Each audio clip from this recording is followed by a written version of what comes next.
I've always known that Slovenia has a lot of nature, but since the day I arrived, I am continuously amazed by the forests, the rivers, the waterfalls, and all Mother Nature has to offer.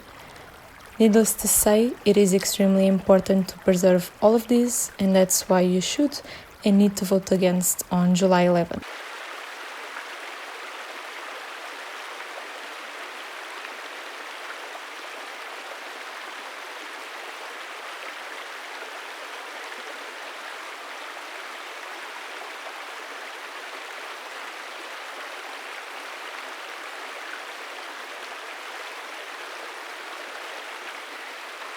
Usoda vode je v naših rokah.